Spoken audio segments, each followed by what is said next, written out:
Hey friends, and welcome back to the Guitar Max channel, and I am in disbelief at how many amazing guitars are being released almost, it seems, every day. A while back, I thought the guitar universe had already peaked and things were pretty much going to be going downhill, but a lot of new companies and even some more established ones recently have proven me completely wrong. So the guitar I have today is from Latitude, and Latitude is a fairly new company, but they did a really good job of establishing themselves as one of the more interesting new import companies recently, and there's a lot of people talking about these. This is a nice looking guitar, so I'll give you guys some close-ups of this here, and they're calling this the Latitude Equator. Now for me, when Latitude really started to distinguish themselves from other companies is when they released this guitar, which I checked out, I think maybe at the end of last year, and this is their Lark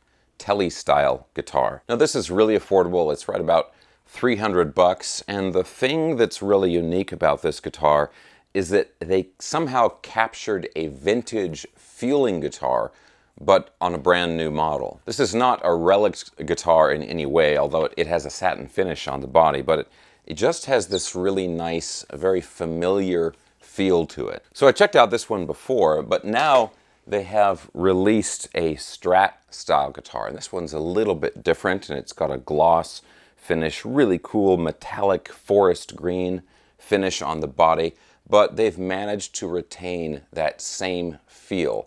And it's a little bit hard to describe feel in a video, right? But basically, you know, a lot of these cool new companies are making these really cool guitars and, you know, with these nice fret ends and everything, and you can tell the manufacturing is really dialed in. But some of the guitars, they have this kind of shiny, new, plasticky kind of feel to them. And somehow, with these these more recent Latitude models, they make the guitar feel like it's almost like worn in, but without actually looking old and worn or anything like that. Now, I have warmed up to the Tele body style over the past few years, but I think I'm still a bigger fan of a Strat style body. And I don't know, maybe they were looking at my signature guitar or something, but this green color is really, really nice. Of course, I love green guitars. Now, spec-wise, this guitar has a lot of these awesome features that we've almost come to expect on some of these nice new guitars. It's got the stainless steel frets with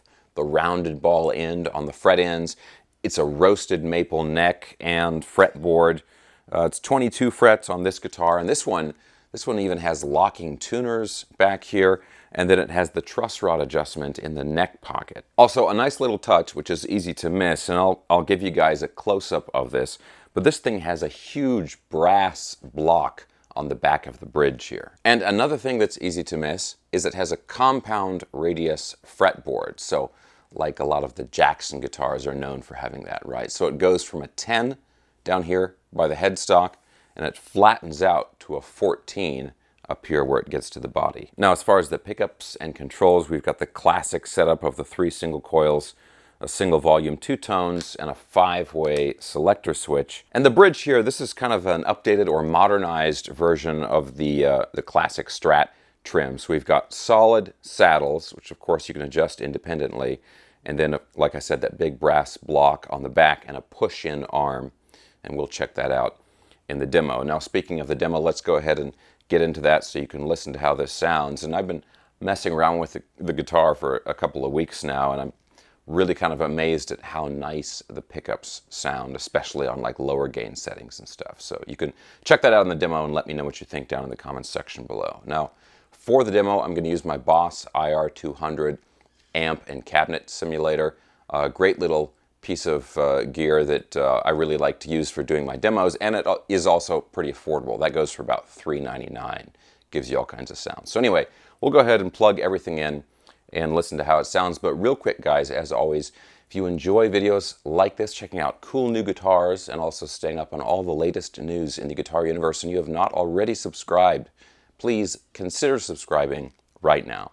Okay, let's go ahead and plug this in and listen to how it sounds.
Okay guys, so let's talk a little bit more about this guitar and the sound and the playability of it in particular. So sound-wise, like I said before the demo, I'm really impressed with how the pickups sound. Now these are not, obviously they're single coils, but even for single coils, these are not super hot pickups.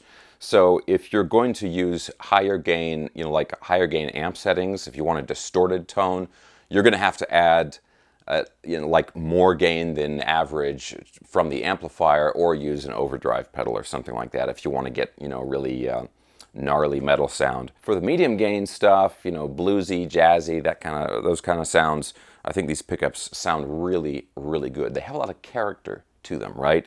And there's a really nice difference between the different pickup positions. That stuff really jumps out to me when I play this guitar. The setup of the guitar out of the box was very good. I didn't have to make any adjustments at all. These are the strings that came with it and all of that stuff.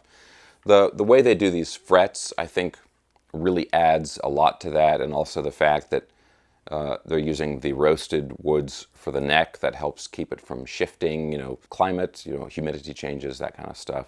So yeah, very easy guitar to play right out of the box, tuned up, no problems. Really, playability-wise, it's hard to really find anything to complain about. As far as the sound, one thing I would love that they would make is a guitar that is just like this, but with a pair of humbucker pickups. So keep the same neck, the same look, everything. Keep the pick guard, right? So it's a classic Strat type guitar, but with humbuckers instead of the single coil pickups. So I would love a guitar like that. But for whatever reason, you don't see very many of those. Now, the other thing about this that I want to talk to you guys about is the feel of the neck here. On the listing for this guitar, it's listed as a C-shaped neck. Now, to my hands, this feels more like a D, because it's kind of flat on the back, and it has kind of a rounder shoulder here on the sides of the neck. I think a C would have less shoulder and maybe come out a little bit more on the middle of the back of the neck. So it feels more like a D shape to me, and it's a fairly full feeling D shape neck. So I personally would like the neck to be a little bit just thinner overall, regardless of the shape of the neck. Now, that being said, it's not a thick net. It's not like a baseball bat or anything like that. But I think if you're looking for like a really like Ibanez Wizard thin type neck, this is not quite it. But it does have the satin finish on the neck, and they made the body gloss and the neck satin, and the Tele style guitar has a satin finish on the entire guitar. This one has the gloss on the body, so very smooth feeling neck, regardless of the shape of the neck. It's with the finishing on the frets and the satin finish on the back of the neck, it's very easy to get around on. Also, hopefully you heard in the demo, I tested out the bridge, right, the trem, and it works pretty well. It's better than a vintage style Strat bridge. Still, of course, it's not going to hold tuning like a Floyd Rose or some kind of double locking bridge, anything like that. But for what it is, it's pretty good. And of course, having that huge brass block on the back of the bridge, a lot of people feel that makes the tone better and brighter and more articulate and gives you more sustain. So yeah, I think at the end of the day, it's a great looking guitar. It's $300. I mean, these go for $299. It comes with a little gig bag. It's not much. It's just kind of a cheap gig bag, but at least it's something to carry the guitar around in. But you're getting this for $300, and guys, the feel of this guitar is what really sells it for me. I think this, and then also the Tele version of it, it's one of the best feeling guitars in that price range, you know, like right around $300. Okay guys, but let me know what you think of this guitar down in the comment section below. And if there's anybody out there who's owned either this one, which is pretty new, or the Tele version, the Latitude Lark guitar there. If you guys have owned one of those, what has your ownership experience been like? How do you like the guitar? Leave all that stuff down in the comment section below. Okay guys, I'm going to have links down below for everything I was talking about in the video, the guitar, and also the Boss IR200 amp and cabinet simulator, plus all of my social media and instructional videos, all that stuff down in the video description below. Guys, thanks a ton for watching. If you enjoyed the video, please give me a thumbs up, subscribe if you haven't already, and I will talk to you very soon.